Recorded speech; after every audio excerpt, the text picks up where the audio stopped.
ईश्वर पर स्वामी पेरियार के विचार। जय भीम दोस्तों, आज के इस वीडियो में हम ईश्वर के अस्तित्व के बारे में स्वामी पेरियार के विचार को जानने वाले हैं कि वास्तव में ईश्वर हैं या नहीं। तो वीडियो के अंत तक बने रहें। यदि वीडियो पसंद आए तो इसे लाइक, सब्सक्राइब और शेयर करें। तो चलिए दोस्तों, वीडियो को शुरू करते हैं। वहाँ भगवान नहीं है, कोई ईश्वर है ही नहीं। जिसने ईश्वर को बनाया वह मूर्ख है, जो ईश्वर का प्रचार करता है वह दुष्ट है, जो ईश्वर की पूजा करता है वह जंगली है। मैं आगे बताऊंगा कि हम ऐसा क्यों कहते हैं। जिसने मृतक के लिए आत्मा, स्वर्ग, नर्क, निवास बनाया वह रूज है।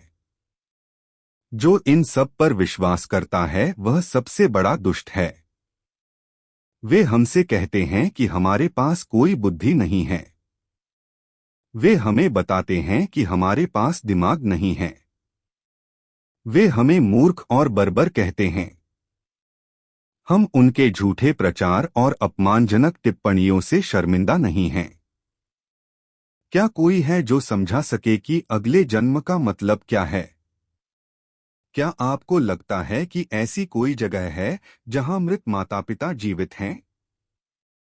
ये सब उपदेश ब्राह्मण ही करते हैं।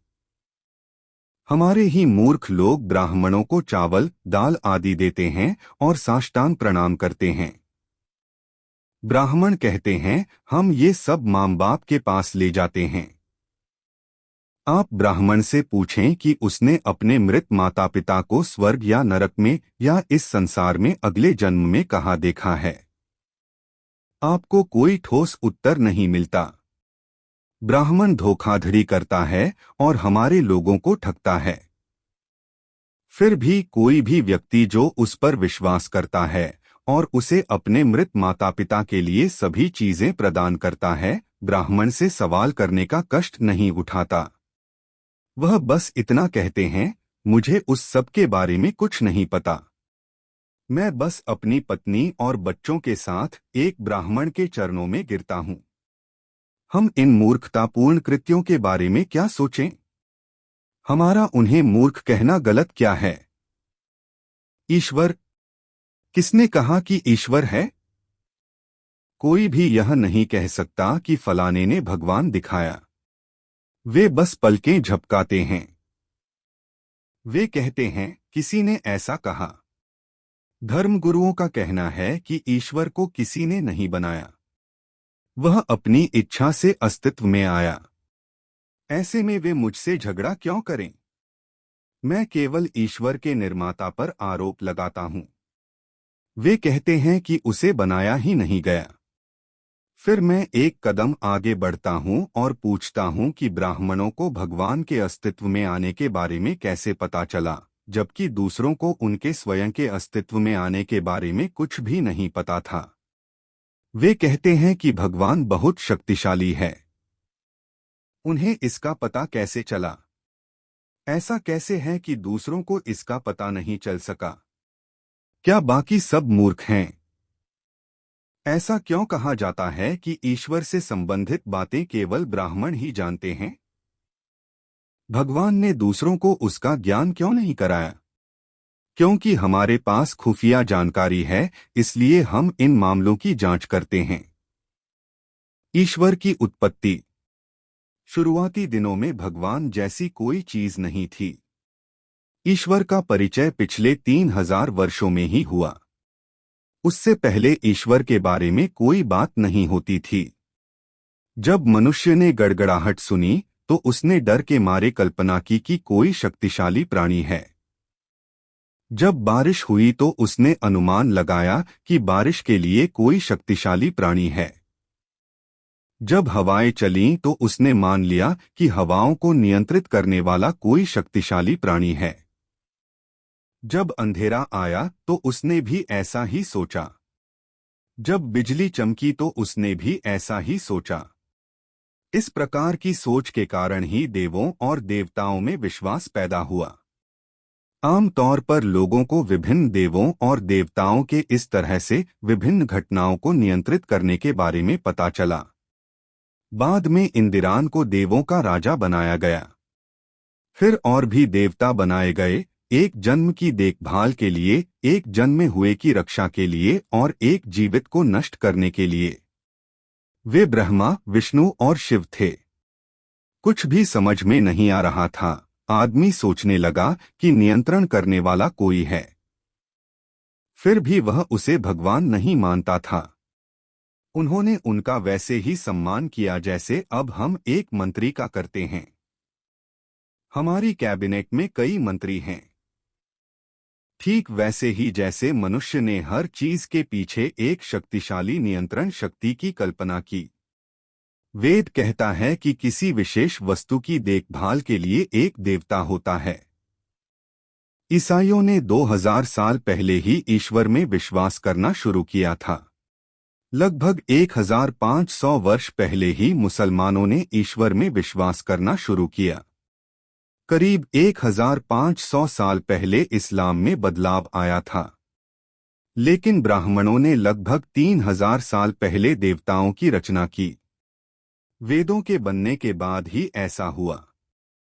वैदिक काल में कोई ईश्वर नहीं था। वेदों के आगमन के बाद ही हिंदू देवताओं का निर्माण हुआ। तब ब्राह्मणों ने देवताओं के विषय में क्या कहा? उन्होंने कहा कि ईश्वर है। जब उससे पूछा गया कि वह कहाँ है, तो उसने कहा, वह दिखाई नहीं देता। जब आपने यह संदेह उठाया कि क्या एक ब्राह्मण कम से कम भगवान को देख सकता है, और यदि हाँ, तो वह कैसा दिखता है, तो उसने उत्तर दिया कि उसे छुआ नहीं जा सकता। उन्होंने कहा कि भगवान का कोई आकार नहीं होता। जब आपने पूछा कि उन पर विश्वास कैसे करें, तो उन्होंने कहा कि ईश्वर अगोचर है। अगर हालात इतने खराब हैं, तो कैसे कहें कि ब्राह्मण मूर्ख नहीं हैं? हम उन्हें बुद्धिमान कैसे कहें? यदि कोई भी ईश्वर को देखने, छूने या महसूस करने में सक्षम नहीं है, तो अकेले ब्राह्मणों के लिए ईश्वर के बारे में जानना कैसे संभव है? उन्हें ईश्वर के अस्तित्व का पता कैसे चला? हमारे लोग ब्राह्मण जो उपदेश देते हैं, उस पर आंख मूंदकर विश्वास कर लेते हैं। क्या यह मूर्खता नहीं है? किसी को भी ईश्वर के अस्तित्व को साबित करने के लिए कम से कम नए सबूत पेश करने दीजिए। क्या ब्राह्मण यहीं रुक जाता है? उनका कहना है कि ईश्वर सर्वशक्तिमान है। उनका कहना है कि दुनिया में सब कुछ ईश्वर की वजह से ही चलता है। वह ईश्वर में बहुत उच्च गुण दर्शाते हैं। उनका कहना है कि भगवान शुद्ध, दयालु, ईमानदार और निष्पक्ष हैं। जब आप उससे पूछते हैं कि इन सब पर विश्वास कैसे करें, तो वह बस यही चाहता है कि लोग हर बात पर विश्वास करें। यदि यह सच है कि भगवान के पास अलौकिक शक्तियां हैं, तो वह मुझ पर विश्वास क्यों नहीं करा पा रहे हैं? जब वह ऐसा करने में सक्षम नहीं है, तो मैं उसका सम्मान कैसे करूं? उसकी महान शक्तियां कहाँ हैं? उनकी शक्तियां लोगों को उनके बारे में नहीं बता सकीं।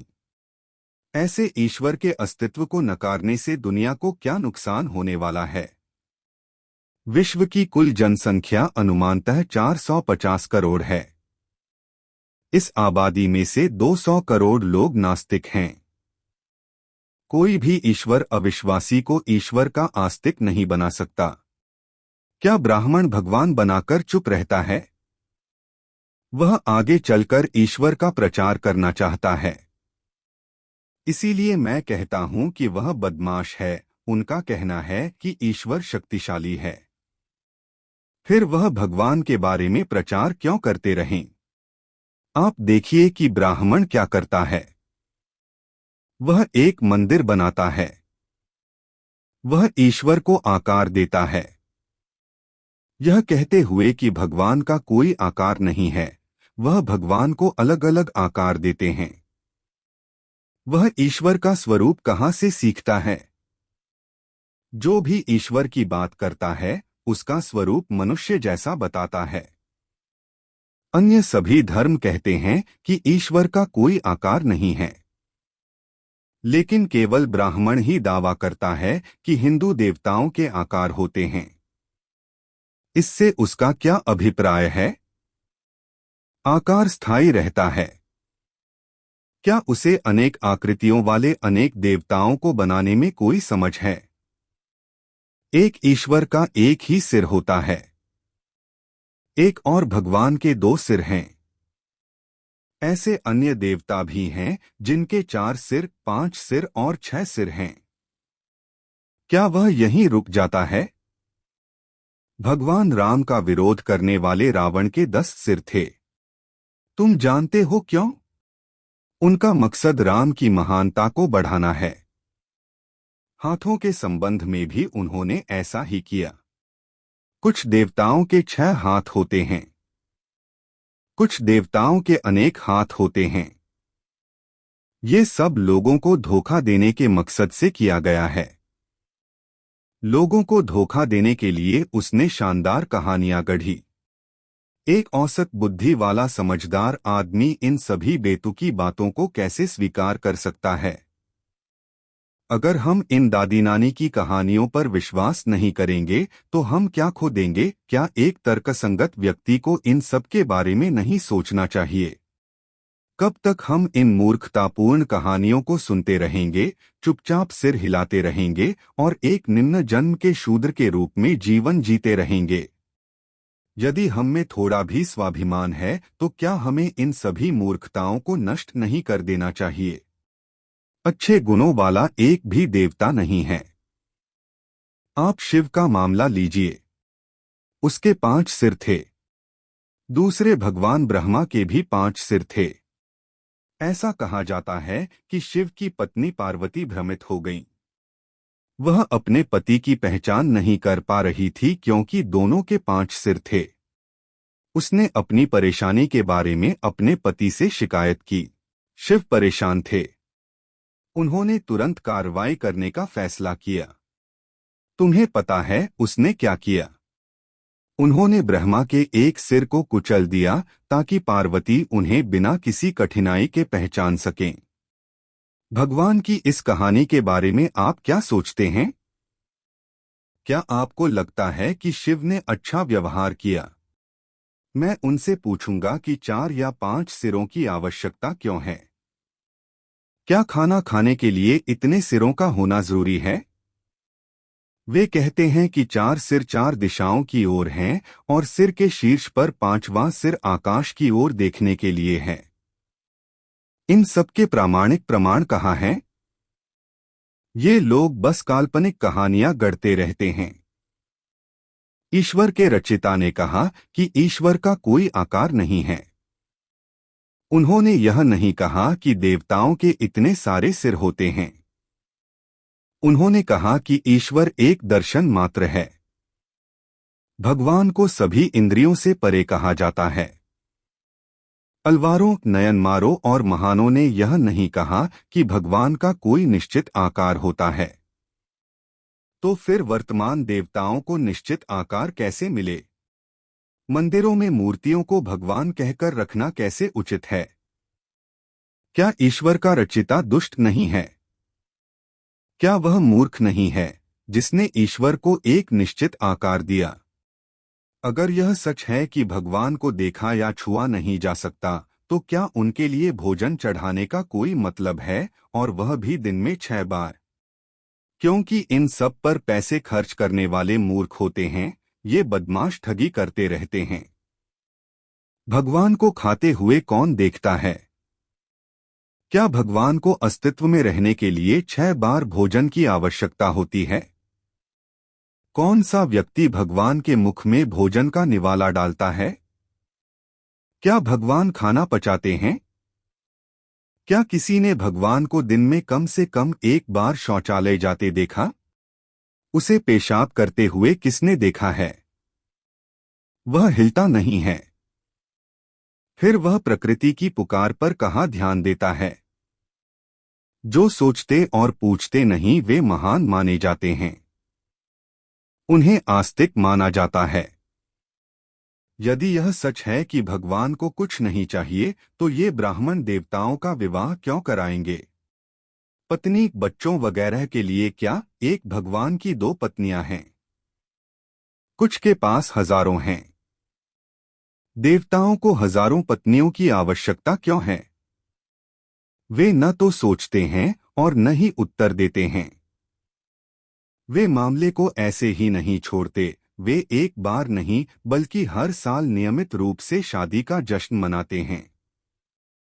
हमारे लोग जो देवताओं की शादी में श्रद्धापूर्वक शामिल होते हैं, उनसे यह नहीं पूछते कि पिछले साल हुई शादी का क्या हुआ। क्या पत्नी किसी के साथ भाग गई, या फिर उसकी मौत किसी बीमारी से हुई, या फिर ऐसा कोई कानून है कि देवताओं की शादियां सिर्फ एक साल के लिए ही वैध होती हैं? इन सब पर सवाल उठाने की किसे परवाह है? कोई कितना मूर्ख होगा जो हर साल देवताओं की शादी में शामिल होता रहेगा। आप देखिए कि हमें कैसे मूर्ख बनाया जाता है। यदि यह सच है कि ईश्वर गुणों का अवतार है, तो हम देवताओं को रखैलों के साथ संबंध रखते कैसे देख सकते हैं? महाकाव्यों के अनुसार भगवान सुब्रमण्यम, शिव, विष्णु, कृष्ण सभी की रखैले हैं। क्या कोई पूछता है कि उन्हें इतनी सारी पत्नियों के अलावा रखैलों की जरूरत क्यों है? ये साथी जिन्होंने देवताओं को बनाया, वे उससे दूर नहीं जाते। उनके आचरण और चरित्र के बारे में उन्होंने कई कहानियां लिखी हैं। उनके देवताओं के लिए अनैतिक अधमों जैसा व्यवहार करना कितना भयानक है। कहा जाता है कि कुछ देवताओं ने दूसरों की पत्नियों को संभोग के लिए मजबूर किया था। कुछ मामलों में उनका पर्दाफाश हुआ।